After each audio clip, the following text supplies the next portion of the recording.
아멘. 자, 오늘 은혜 받으실 하나님 말씀은 마태복음 9장. 마태복음 9장 9절로 13절에 있는 말씀이 됩니다.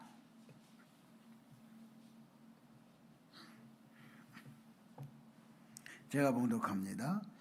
예수께서 그곳을 떠나 지나가시다가 마태라 하는 사람이 세관에 앉아있는 것을 보시고 이르시되 나를 따르라 하시니 일어나 따르시라. 예수께서 마태의 집에서 앉아 음식을 잡수실 때 많은 세리와 죄인들이 와서 예수와 그의 제자들과 함께 앉았더니 바리새인들이 보고 그의 제자들에게 이르되 어찌하여 너희 선생은 세리와 죄인들이 함께 잡수시느냐. 예수께서 들으시고 이르시되 건강한 자에게는 의사가 쓸데없고 병든 자에게라야 쓸데있느니라. 너희는 가서 내가 긍휼을 원하고 제사를 원하지 아니하노라 하신 뜻이 무엇인지 배우라. 나는 의인을 부르러 온 것이 아니요 죄인을 부르러 왔노라 하시니라. 아멘. 드린 예물 위해서 기도합니다. 살아 역사하시는 아버지 하나님, 하나님의 은혜 감사합니다. 이 시간도 복현정지사 하나님 앞에 10의 1조 드렸습니다. 주여 함께 하시고 도우시고 은혜 베풀어 주시오. 말라기 3장 8절에 10절 약속의 말씀이 복이 되게 하시고 은혜가 되게 하시고 성령이 충만한 역사가 있게 하여 주옵소서. 늘 영적으로 육적으로 축복해 주어서 늘 11절을 통해서 간증거리가 되어지도록 역사하여 주옵소서. 사랑의 주님, 이 시간도 목현정 하나님 앞에 감사함을 드렸습니다.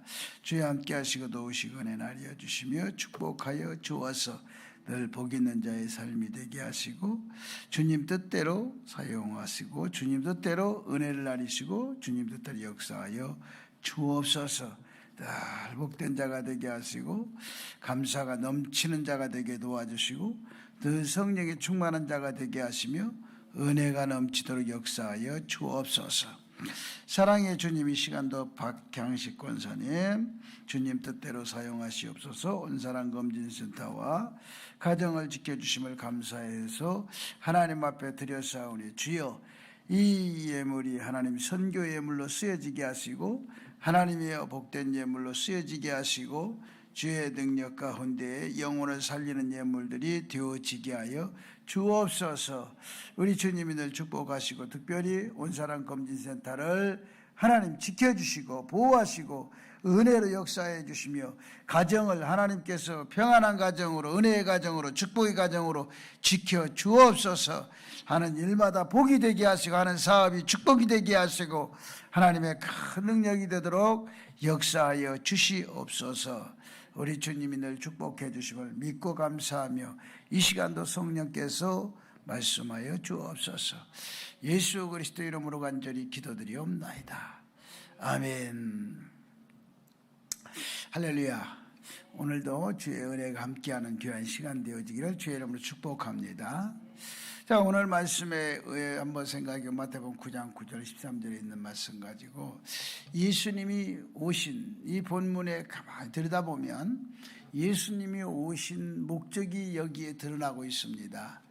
예수님이 오신 목적인데 예수님이 어떤 마음에서 어떤 의도에서 왔는가 생각을 해보면 예수님께서 이제 지나가시다가 세리 마태를 지켜보신 거죠.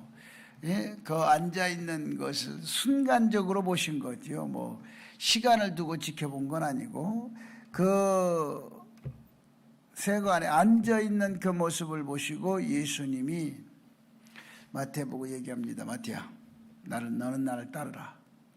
그리고 너희 집으로 가라.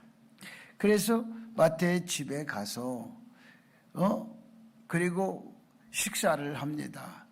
그 식사를 마태의 집에 가서 식사를 하는데 그 마태가 누구냐면 세리이기 때문에 그의 동료들, 그의 친구들, 그의 모두 아는 사람들이 다 세리 출신입니다. 세리들입니다. 그러니까 세리들을 전부 모여서 잔뜩 세리들만 모였습니다. 그 가운데 바리새인도 몰리게 되고, 이제 그러고 모여서 식사를 아주 맛있게 식사를 하고 있는데, 거기에 초를 치는 사람이 그냥 바리새인이 딱 보고 얘기를 합니다. 원래요, 흠 잡는 사람은요, 조금만 틈만 있으면 흠을 잡으려고 그러고 아주 그런 게 있어요. 근데 바리새인들은 아주 전문가이기 때문에 그러면서 얘기해요. 어째 너희 선생은 사실은요, 이 세리의 선생이 아니에요. 예수님이. 예? 마태도 지나가다가 처음 봤어요. 처음 봤는데 예수님이 딱 거니 마태 보고 넌 날 따르라 그러니까 따라와서 같이 집으로 가서 식사를 하신 거죠. 그런데 너희 선생이 어찌하여 너희들과 같이 밥을 먹느냐 라고 이야기를 하지요. 얘기를 하는데 그때 이제 예수님이 들으시고 그리고 이야기를 하죠. 무슨 소리냐, 건강한 자에게는 의원이가 필요 없고, 예? 병든 자에게야 의원이 필요한 것이고, 그리고 나는 의인을 부르러 온 게 아니고 죄인을 부르러 왔노라. 이게 예수님의 분명한 목적이 확실히 드러나지요. 그래서 예수님은 죄인을 취급받고 사는 세리 마태를 불쌍히 여기시고 제자로 부르셨습니다. 그러므로 마태는 사랑의 예수님을 만남으로 말미암아서 제자가 된 거예요. 그러니까 우리가 누구 하나 딱하니 하나 한 사람 잘 만나면 인생이 달라지는 거예요. 예. 그래서 우리가 정말 세리 중에서 제자를 주님이 선택하리라고는 생각을 못 하거든요. 근데 의외로 주님은 그 세리의 마음 속에 들여다보시고 깨끗함을 아시고 그리고 마태를 선택하는 겁니다. 그 다음에 예수님은 당시에 금지된 세리, 금지된 세리라는 것은 뭐냐면 절대로 이 세리와 바리새인과 이 율법사들하고는 그들을 천하게 여겼어요. 그리고 죄인으로 여기고 그리고 그들과 밥도 안 먹고 말도 안 하고 살지도 않았어. 이게 지금 보면 미국에 가보면 그런 게 종종 보여요. 백인하고 흑인하고는 밥도 같이 안 먹는 사람도 있어요. 그리고 말도 안 섞는 사람도 있고 한 동네에서도 살지도 않아.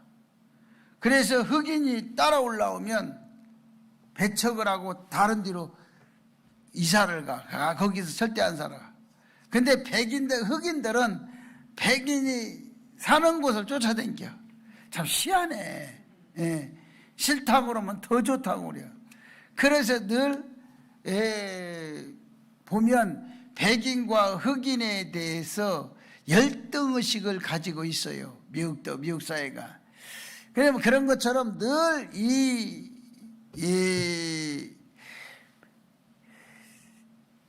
그 세리와 이 관계는 그렇게 죄인들끼리 통해요. 그러면서도 이 예수님에 대한 것에 대해서는 굉장히 불신을 많이 가지고 있어요. 그래서 예수님의 당시 금지된 세리와 죄인들이 모인 한자리에서 식사하시는 예수님에 대해서 비난의 시작을 해요. 비난을 하면서 예수님을 막 뒤에서 비난을 하고 욕을 하는 거야. 그러니까 쉽게 말하면 주님은 약자를 위해서 오신 거예요. 주님은 쉽게 말하면 약자를 위해서 왔다는 건 주님은요 사랑을 베풀기 위해서 사랑의 불을 가지고 오신 거예요. 그래서 사랑을 이 땅에서 사랑을 받지 못하는 자에게 사랑을 나눠주기를 원하셨고 사랑으로 베풀기를 원하셨고 사랑의 나눔을 갖기를 원하셨던 거예요. 그러니까 이 세리와 이 사람들은요 사랑을 받지 못했어요. 지역사회에서나 사람에게나 누구에게나 죄인들은요 이게 삭개오나 마태나 이런 사람들이요 같은 출신인데 주변으로부터 사람으로부터 사랑을 받지 못하고 맨날 외면시하고 인간 취급도 받지 못하고 그러고로 늘 그렇게 살았어요. 그러던 가운데 이렇게 자기를 인정해주고 자기를 사랑해주고 자기를 사람으로 인격적으로 대해주는 자를 만났으니 사람이 살만하지요. 살 것 같잖아요. 그게 예수님 만난 거죠. 그래서 주님이 말씀하시기를, 주님은 내가 의인을 부르러 오지 않았다. 나는 잘나고 똑똑하고 돈 많고 그리고 의롭다고 너희들이 말하는 그런 의인을 부르러 온 게 아니라 나는 병들고 가난하고 이러한 죄인을 내가 부르러 왔지 너희들을 데리러 온 거 아니다.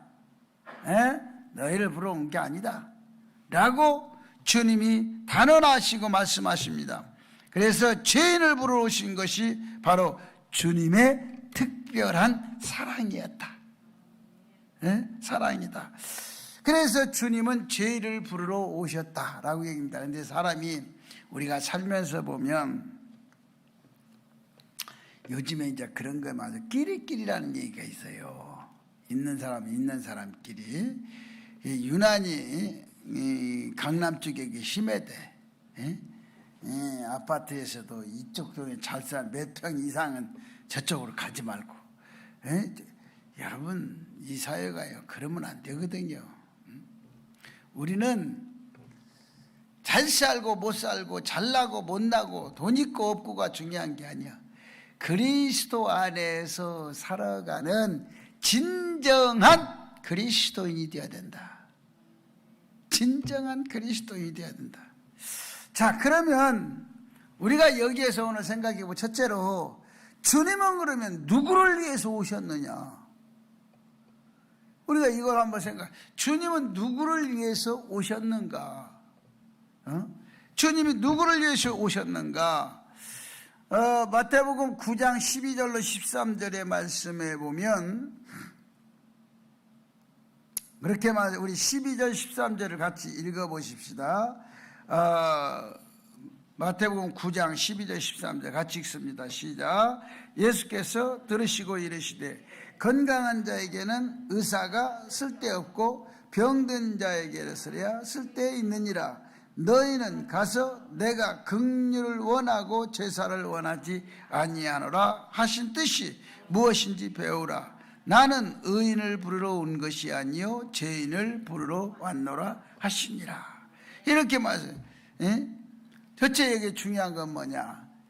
그 바리새인들이나 그 율법사들이나 이런 사람들이 세리들이 예수님과 그 마태한테 하는 질타, 비난, 내 소리를 들으신 거예요.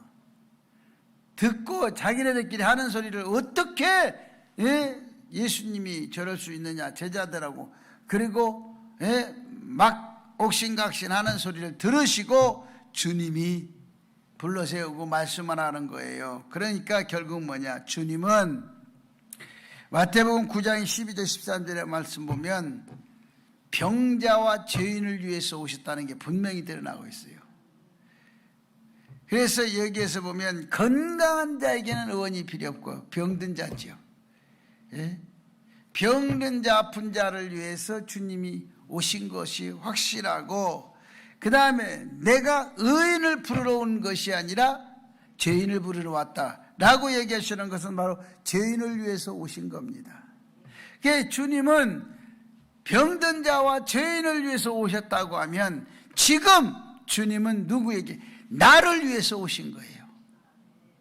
우리는 지금 이 땅에 존재하고 있지만 지금 우리는 이 땅에서는 병들지 않고 사는 사람이 없어요. 그리고 죄인이 아닌 사람이 없어요. 아닌 척하고 살지. 그리고 병이 들어서도 안 아픈 척하고 살지.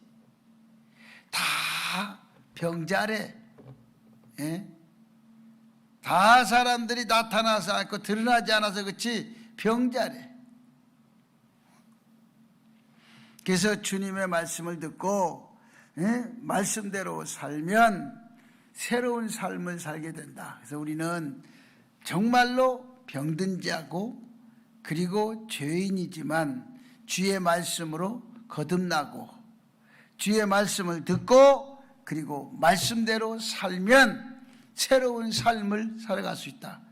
그래서 우리는 이 마태처럼 마태가 주님 말씀 듣고 따라갔죠. 그리고 자기 식사 대접하고 그리고 제자가 되었잖아요. 바로 우리가 이러한 모습으로 우리도 누군가에게 비난의 대상이 되고 누군가에게 우리는 정말 치료받지 않으면 안 되는 병든 자고 그리고 죄인이지만 주님이 나와 함께 하신다고 하면 오늘도 내일도 끊임없이 우리는 주의 백성이고 주의 은혜의 사람들입니다. 그래서 여러분 늘 우리가 주님이 왜 오셨을까? 나를 위해서 오셨다. 나는 어떤 사람이냐? 나는 병든 사람이고 나는 죄인이다. 이걸 우리는 인식하고 깨닫고 고백하고 그리고 주님을 만나 내가 건강을 회복하고 주님을 만나 내가 의로운 사람이 되었으니 감사하며 살아가는 믿음의 성도가 되어지기를 주의 이름으로 축복합니다. 그리고 보면 주님은요 어떻게 오셨는가? 누구를 위해 오셨는가? 주님은 말씀이 필요한 사람을 위해서 오실 거예요. 누가복음 5장 5절의 말씀에 보면 그렇게 우리가 밤이 맞도록 수고하였을 때 얻은 것이 없지만은 말씀에 의지하여 내가 그물을 내리겠다. 그러니까 베드로가 밤새도록 가서 고기를 잡았어요. 그리고 고기를 한 마리도 못 잡고 새벽녘에 들어와서 그물을 씻어 지금 한참 그물을 씻는 거야. 이제 그물을 씻고 있는데 주님이 딱 오셔가지고 배를 대라는 거요. 그러니까 얘기하는 거요. 응? 아니 우리가 밤새도록 잡아서도 한 마리도 못 잡아서 지금 그물 씻고 가려고 그러는데 왜 또 배를 대라고 하십니까? 그랬더니 그물을 배를 대. 그리고 가서 또 주님이 그물을 내리라고 그래서 그물을 내렸어. 그런데 실상은 그물을 내려도 밤새도록 그 자리에 그물을 내렸어. 고기 없어 깊어서 잡지도 못해. 그런데 내리라는 거예요. 그러니까 아무리 이치적으로 봐도 이치적으로 안 맞아. 그리고 모든 걸 상황을 봐도 환경을 봐도 불가항력적이야. 그런데 그곳에다 내리라는 거야. 그러니까 베드로 뭐라고 얘기하냐면 내가 말씀에 의지하여 하나님의 말씀에 의지하여 내가 그물을 내리려다. 그러니까 내 의지로 내리는 게 아니야. 아무것도 없어. 하나님 말씀에 의지해서 그물을 내리고 내가 하겠다는 거야. 그 다음에 그 뒤로 하나님 다 당신이 책임지라는 거예요. 그런데 놀라운 게 생겼어요. 그물을 내렸잖아요. 내렸는데요 고기가 없었거든요. 그런데 주변에 있는 고기들이 정신없이 그물 내리기 전부터 주님 말씀이 떨어진 거야. 동시에 그 고기들이 순교정신을 가지고 죽으려고 막 그리 몰려드는 거야. 막 그냥 여기저기서 막 난리가 아니게 막 서로 못 가가지고 그래야 고기들이 막 그물 속으로 오면서 내가 죽어야지. 주를 위해서 죽어야지. 누굴 위해 죽어? 주를 위해서. 고기도 주를 위해서 죽는다는데 우리는 어떻게 하나님의 은혜를 입고 하나님의 사람이 돼가지고 주를 위해서 희생하려고 하지 않는 우리의 모습들을 보면서 안타까워하는 건 있죠.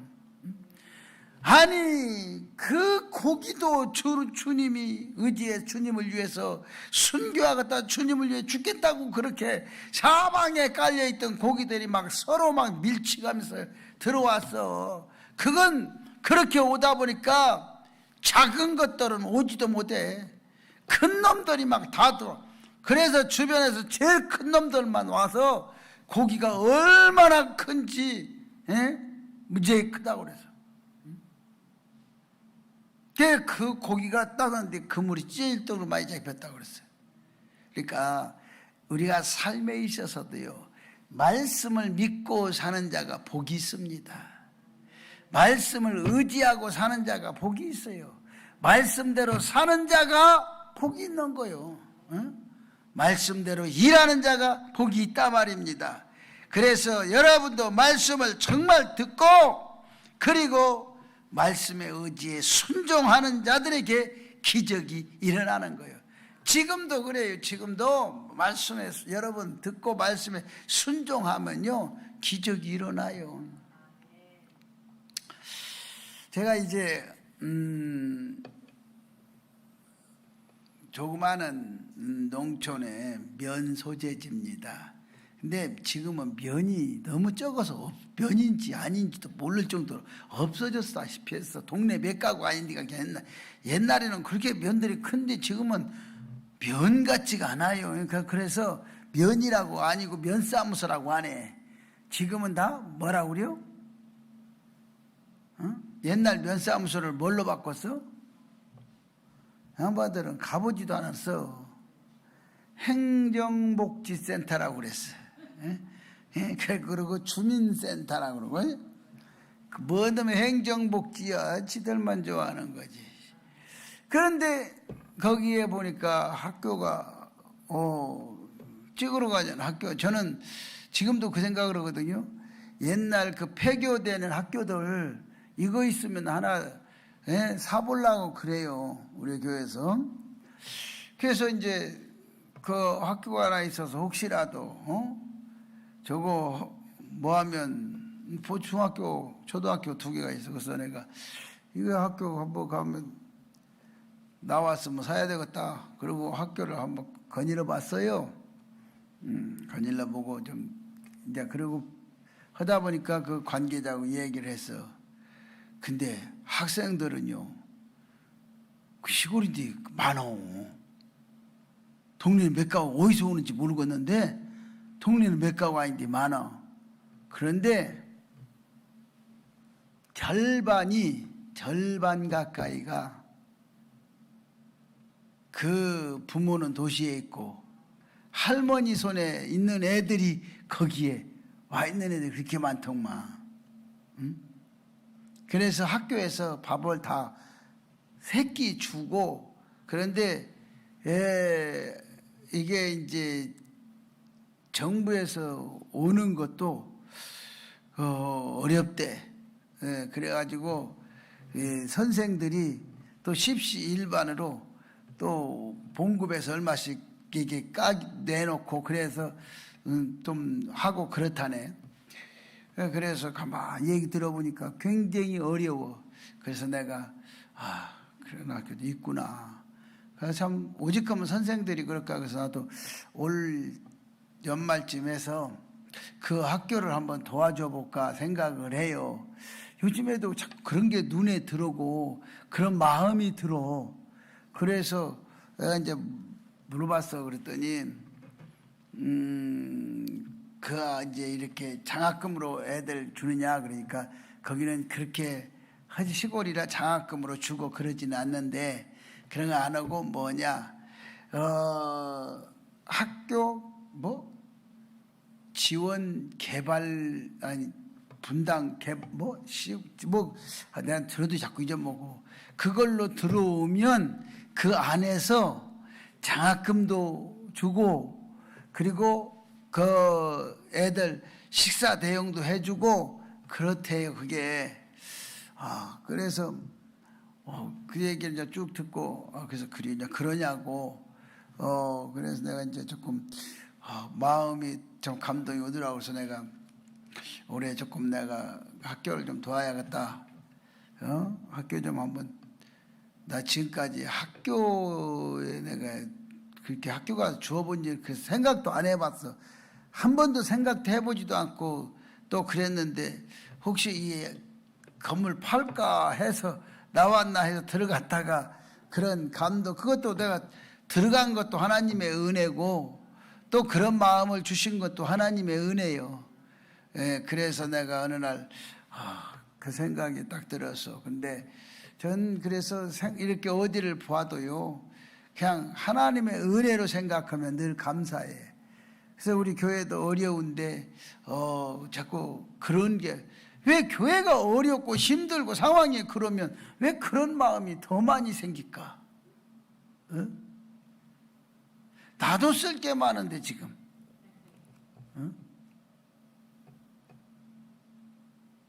우리 복현정 집사님은 그런 마음이 안 들어? 거기는 어려웠지가 않나 보지?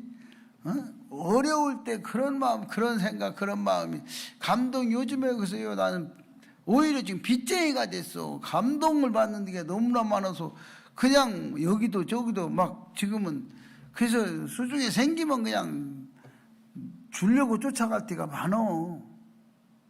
그러니까 누가 나보고 그래요. 그 교회는 부자인가 봐. 내가 그래 우리 교회 부자다, 지금 부자라 준다 어쩔래, 이제 그러고 말아요. 근데 사람은 사람 속도 모르고 그러는 거요. 그렇지만 그것도 감사한 일이고, 예? 이게 사람이 참 사람을 살아가고 목회자로 살아간다는 게 참 힘들구나 하는 생각이 많이 들어요. 그게 이렇게 대화를 하다 보면 감동이, 난 감동을 잘 받아. 그게 누가 돈 많은 사람인데 비서로 따라다니면 좋을 것 같아요. 어제 누가 돈이 많은 사람이 비서로 댕겨야 그런 감동받으면 거기 좀 주세요 그러지. 그러면 알아서 줄 거 아니야? 그래서 내가 늘 그런 거죠. 그래서 생각을 하면서 이런 것도 필요하구나. 그래요. 그래서 늘 말씀에 의지해서 말씀대로 살려고 노력하면요, 내가 그래서 내 마음에 감동이 오는 대로 살면 여러분 행복합니다. 그리고 축복이 됩니다. 기적이 일어납니다. 요한복음 2장 9절의 말씀에도 보면 주님은요 믿음이 필요한 자를 위해서 오셔서 역사하셔. 우리가 보면 요한복음 2장에도 연회장에게 물로 된 포도주를 맛보고 연회장이 이게 어디서 났느냐고 질문을 해요. 그런데 연회장은 알지 못하되 그러나 물떠온 하인들은 알더라 그랬어요. 말씀에 보면 믿음은 쓰는 순간에 기적이 일어나요. 그 사람들이 믿음으로 물을 떠다 줬잖아. 이게 물 떠온 사람 하인들만 알지 연회장은 모르는 거예요.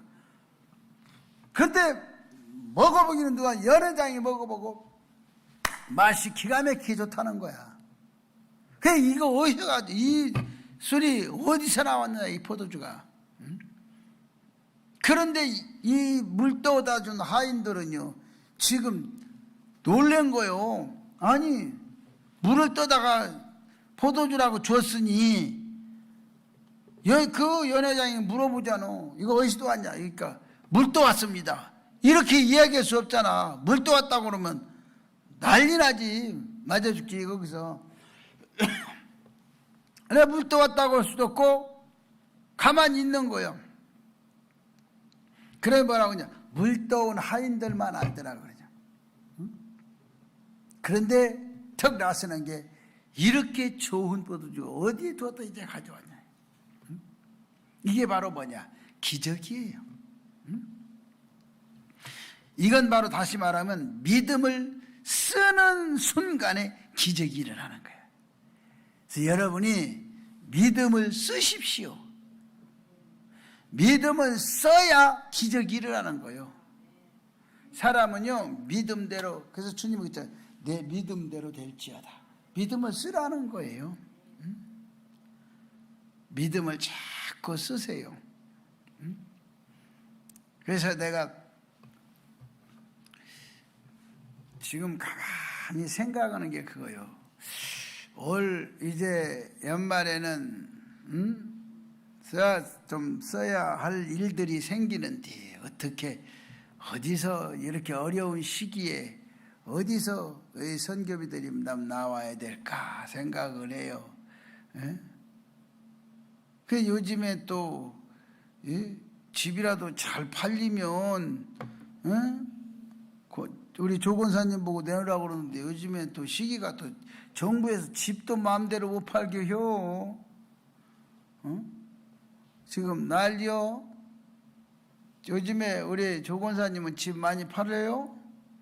예, 많이 팔죠. 많이 판다고 그래요, 무조건. 많이 판다고 그래야 가져라고 그러지. 우리 복현정 집사님은 요즘에 돈 잘 벌어? 그 많이 번다고 그래야 갖고 오라고 그러지.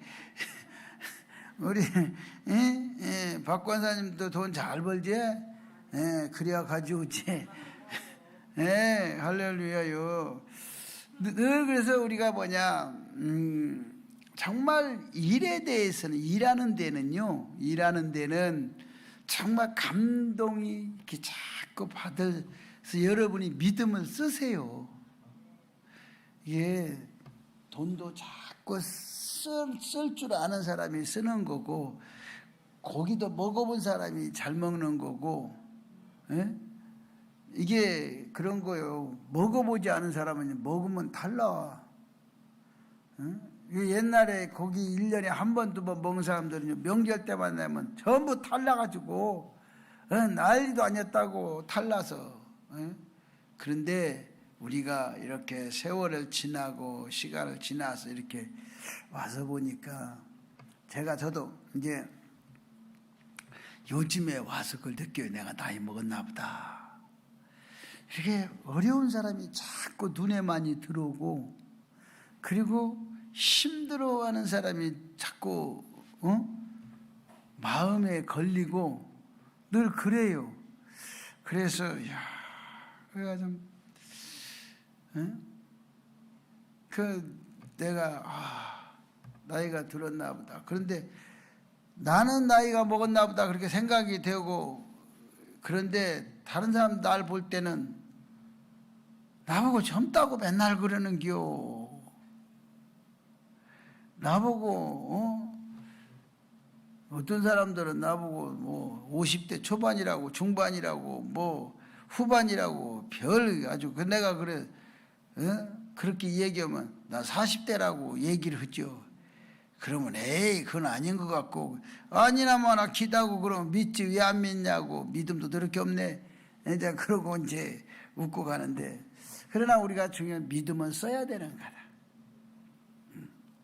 믿음은 써야 된다. 그래서 우리 오늘도 그리 김전사가 그리요.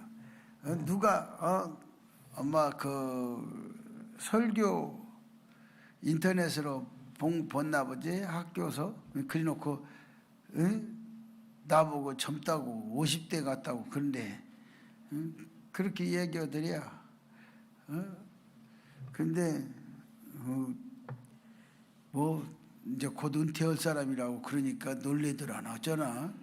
은퇴? 나는 안 해. 은퇴를 왜 해? 죽을 때까지 해야지. 내가 말을 못하면 안 올라와.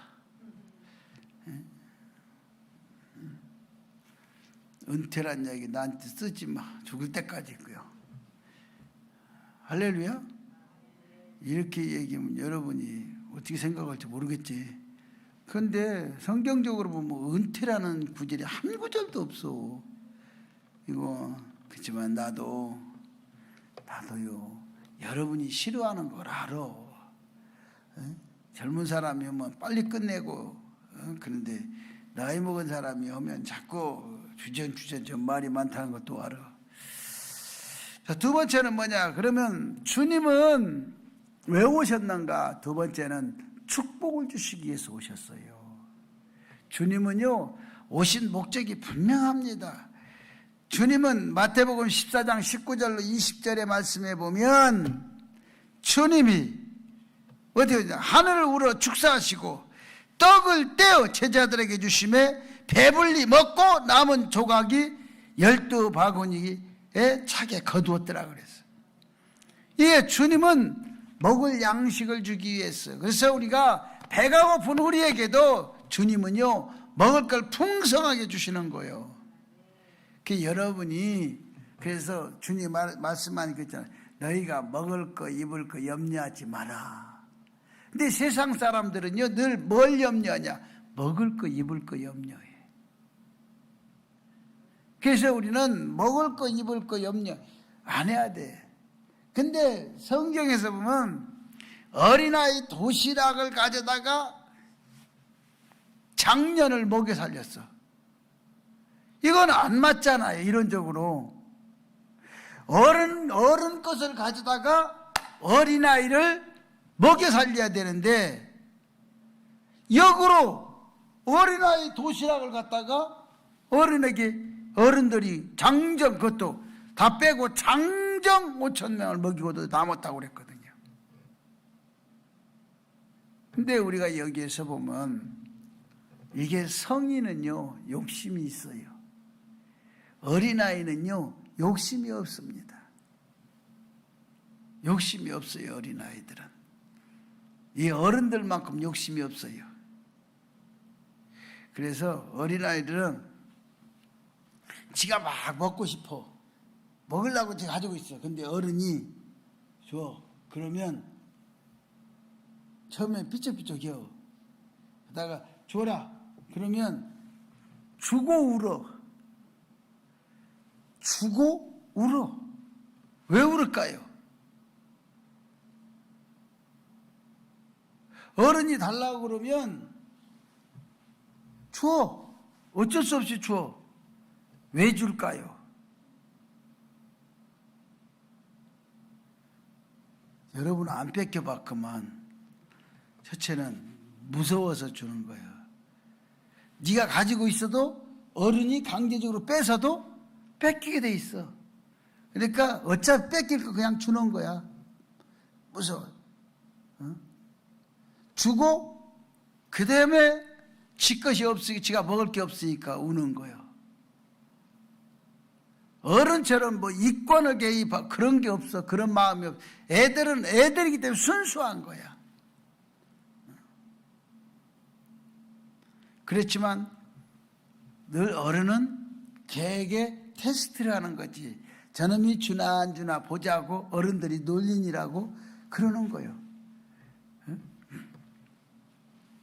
그래서 우리는 다 배불리 먹고 남은 조각이 남은 것처럼 우리 인생은요, 여러분 손해나는 게 없어요. 여러분이 예수를 잘 믿으면요, 쓰고도 얼마든지 남어. 인생이 사는 게 여러분 모자람이 없어요. 내가 내 생활을 보면 그래. 내 것은 막 끌어모으려고 그러고 내가 먹으려고 그러고 막 이러면요, 맨날 부족한데 내 걸 안 챙기고 늘 그냥 내놓고 그러면 남어. 요즘은 우리가 살아가는데 하루에 밥을 3끼를 먹었어요. 몇 끼를 먹어? 3끼를 먹었어. 지금 여러분 밥 몇 끼 잡수시나요?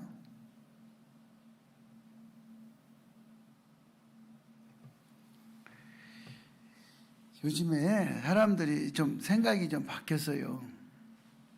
요즘에 대부분이 2끼, 어떤 사람은 1끼 이렇게 먹고, 내가 그런 얘기를 했어요.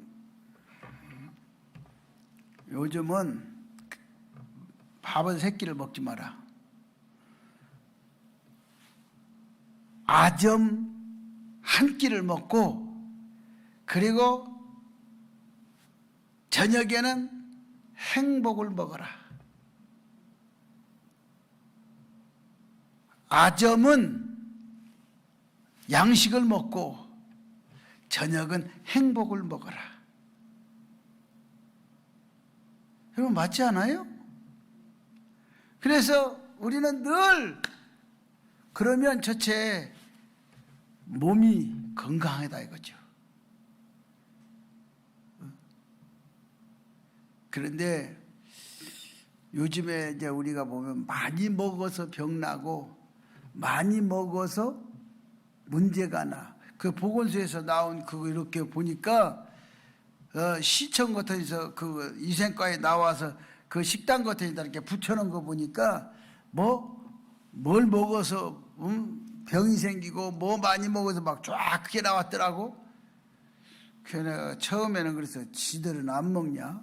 그리고 그거 보면서도 무시하고 그냥 난 먹었거든. 근데 그 말이 또 맞아. 요즘엔 내가 이제 바꿨어. 내가 지어낸 거예요. 아점 한 끼는 양식으로 맛있게 먹고 그리고 저녁은 행복을 먹어라. 에? 그래야 인생이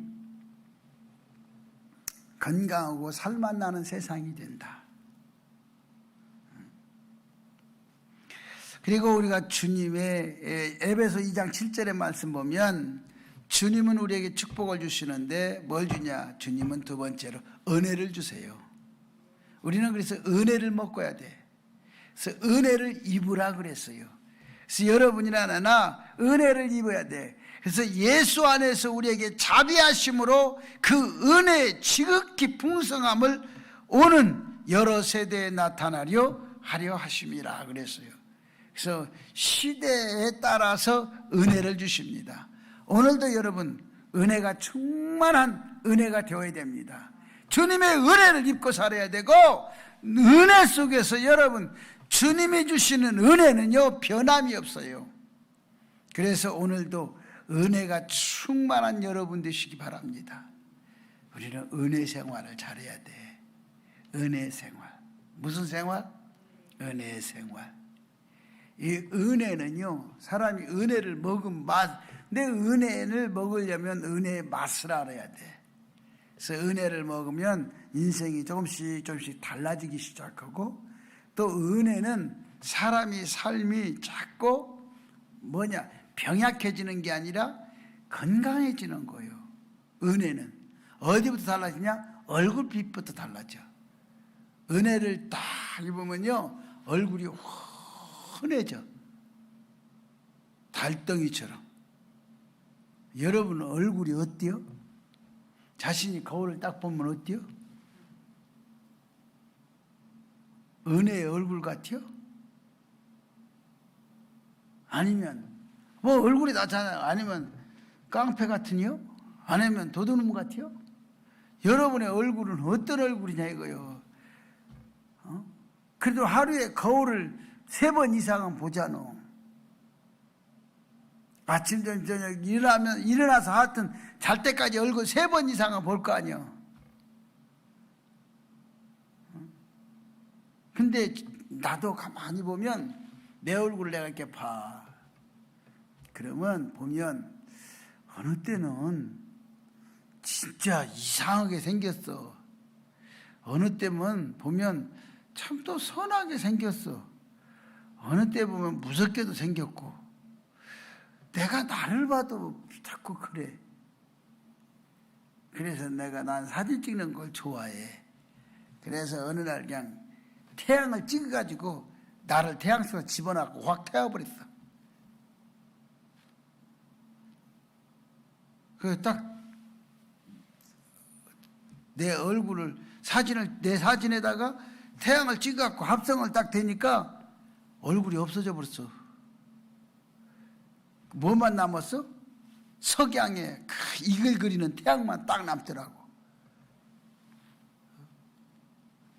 근데 중요한 거예요. 은혜를 입고 살아야 된다. 은혜. 그래서 여러분이 풍성한 은혜 받으시기 바랍니다. 그 다음에 에베소 2장 4절의 말씀 보면 주님은 긍휼이 풍성하신 하나님이 우리를 사랑하신 그 큰 사랑을 인하여 그랬어요. 그래서 우리는 큰 큰 사랑을 갖고 살아야 돼. 사랑. 여러분, 사랑이 있나요? 여러분, 큰 사랑 있나요? 큰 사랑? 큰 사랑, 어떤 사랑이 큰 사랑일까? 작은 사랑은 어떤 사랑일까? 오늘 말씀에 그래, 에베소 2장에서는 큰 사랑을 인하여 그랬어요. 여러분은 어제 큰 사랑이 있으신가? 예, 사랑, 큰 사랑. 예, 큰 사랑을 갖고 사는 게 사람이 이렇게 사람을 대할 때 보면 나이를 먹은 분들도 이렇게 텔레비나 이렇게 화면에 봐도 저 사람 참 인자하게 생겼다 이런 분도 있고 저 할머니 무섭게 생겼다 이렇게 생겼다 있어. 사람도 그렇게 그런 거예요. 근데 보여지는 게 있어요. 그래서 어떤 사람은 참 인자하게 생긴 사람도 있고 어떤 사람은 사랑이 진짜 사랑이 많은 분들도 있어요. 예? 누구처럼 사랑이 많아요? 여러분은 그래요.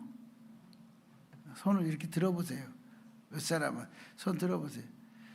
누구처럼 사랑이 많아? 누구처럼? 권사님 안 들어. 손 들어. 아니 나를 향해서 이렇게 들어. 사랑이 누구처럼 큰 사랑이 많아? 나처럼 해봐요. 나처럼 큰 사랑이 많다. 그러니까 여러분은 큰 사랑이 많아야 돼. 큰 사랑이 대표적인 뭐냐? 하나님을 사랑하는 마음을 가지는 게. 적은 사랑이 뭐냐? 사람을 사랑하는 마음을 가진 게 적은 사랑. 그래서 우리는 보이는 면에서는 사람을 사랑하는 게 큰 사랑이 될 수 있고, 그 다음에 나를 사랑하는 게 적은 사랑이 될 수 있어요. 근데 우리는 우선 첫째 하나님을 사랑하는 마음을 갖고 사는 게 제일 큰 사랑이다. 자, 그 다음에 이제 그렇게 해서 주님은 복을 주시기 위해 왔는데, 첫째는 육의 양식, 먹을 양식을 주시기 위해서 오셨고, 두 번째는 은혜를 주시기 위해서 오셔서 우리를 은혜 사람을 만들어주고, 그 다음에 세 번째는 큰 사랑을 주시기 위해서 오신 거예요. 그래서 이게 뭐냐? 복이다. 이게 복이요. 먹을 양식이 해결됐고, 은혜 생활이 해결됐고, 사랑이 받고 주고 와서 사랑의 문제가 해결됐고, 여러분 이런 복이요. 이게 참 큰 복이요. 이런 복을 여러분이 받아서 누리며 쓰시기를 주의 이름 축복합니다. 자, 그 다음에 세 번째는 뭐냐? 빌립보 4장 4절로 6절의 말씀을 한번 읽어보십시다. 빌립보서 4장 4절로 6절. 자, 4절부터 6절까지 읽으세요. 시작. 항상 기뻐하라. 너희 관용을 사람에 알게 하라. 주께서 가까우니라. 아무것도 염려하지 말고 오직 해진 일에 기도와 간구로 널 구할 것을 감사함으로 게 아뢰라. 자, 여기에서 보면 뭐냐? 주님이 오신 목적은 뭐요?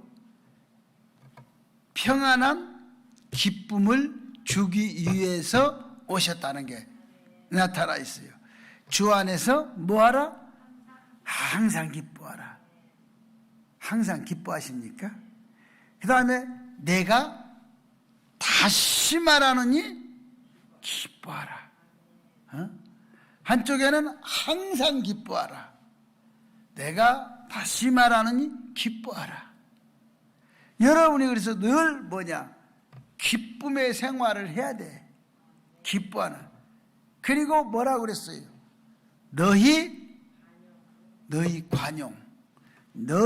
관용을 모든 사람에게 알게 하라. 너희 관용이 뭐예요 또? 관용이라는 게 내가 가지고 있는 모든 것을 베풀으라는 거예요. 내 마음을 베풀고 내가 가지고 있는 모든 것을 모든 사람에게 알리라는 거예요. 네가 가지고 있는 모든 것을 알려라 이거야. 그러면서 그렇게 하면 죽게 가까우니라. 어느 분이 저한테 오늘도 이제 물어봐요. 이 세상이 어쩌? 세상이 이제 미친 것 같아요. 나보고 그래요. 그래서 왜? 그랬더니 아니 세상이 그런 것 같아요. 느낌이. 그래서 느낌이 아니라 현실이 그래요. 그러면서 내가 이제 그랬어요. 예수님이 가까우신 때가 되면, 때가 되면 세상도 미치고 사람도 미치고 모든 게 미쳐 돌아간다. 그러니까 주님이 심판의 때가 가까우면 안 미치는 게 없다. 다 미친다. 모든 것이 뒤죽박죽이 아니라 뒤집어져 엎어버린 거야.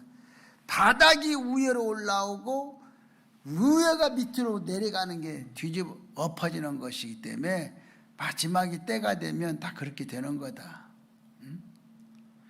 그래서 이제 마지막에 예수님 재림의 때가 되면 여자들이 다 모든 걸 쥐고 흔들 것이고 남자들은 전부 바닥에 엎어질 것이고 그런 때가 이제 오고, 그리고 모든 것이 세상이 우리가 정말 느껴보지 못하는 그런 가늠의 때가 올 텐데 그때가 바로 마지막 시대가 될 거다.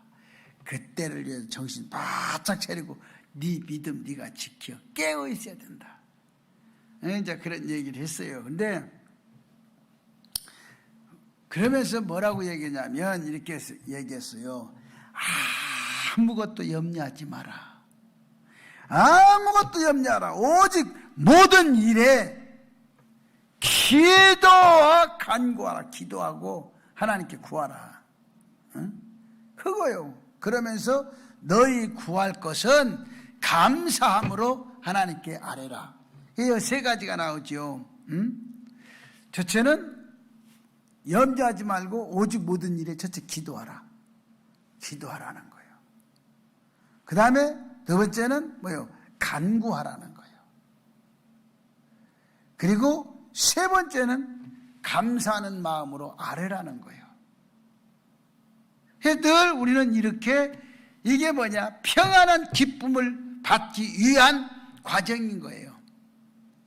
그래서 여러분 이제는요 우리가 살아가는데 정말 주님을 위해서 이웃을 위해서 우리가 한번 기쁘고 즐거운 마음으로 인생을 한번 살아보세요. 그래서 오늘도 기쁘고 즐겁게 사시고, 그게 뭐냐 그래서 마태복음 1장 23절의 말씀 보면 이렇게 말씀해서 보라 처녀가 잉태하여 아들을 낳을 것이요 그 이름을 임마누엘이라 하라. 그래서 주님은 우리에게 임마누엘을 주시기 위해서 이 땅에 동정녀 마리아에 의해서 탄생한 거예요. 임마누엘. 그래서 여러분이 늘 주님 안에서 임마누엘의 주님을 감사하고 그 주님을 맞이하면서 여러분이 그 이름,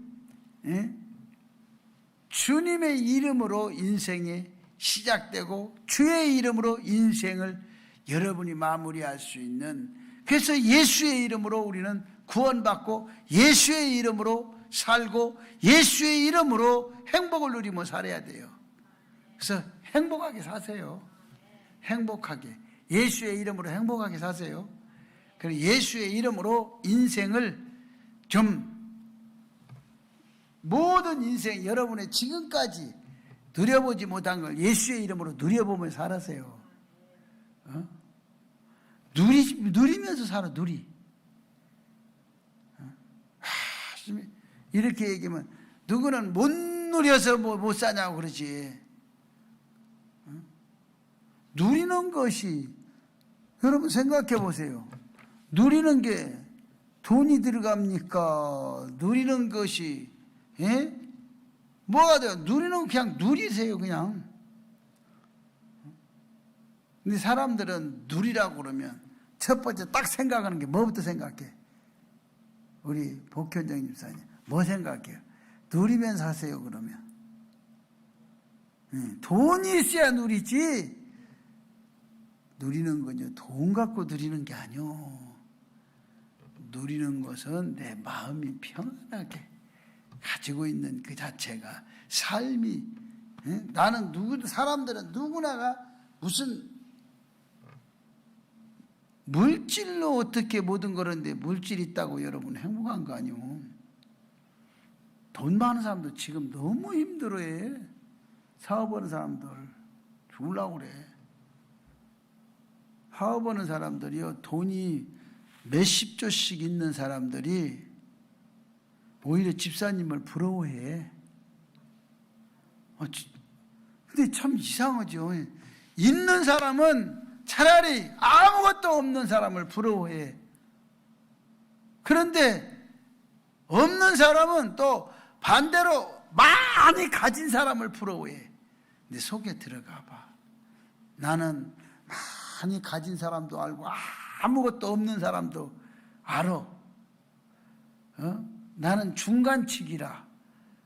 정말 아무것도 없이 그렇게 사는 사람도 알고 돈이 어마어마하게 많아갖고 사는 사람도 알아. 정말 몇백억짜리 빌딩이 막 몇 개씩 되는 사람, 몇십 개 된 사람도 알아.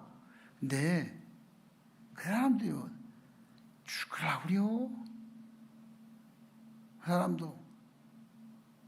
그 사람도 만나면 뭐라고 하는 줄 아세요? 못 살겠대. 요즘 같은 세상이 없다는 겨. 힘들어. 그래서 내가 요즘 같은 세상이 없어. 정말 힘들어 그래요. 나보고서 요즘 같은 세상이 어딨어. 살기가 얼마나 행복해요. 내가 그랬더니 목사님은 왜 또 그뒤 무엇이 행복하니? 응? 뭘 안 행복한 것도 있어. 행복하지. 응?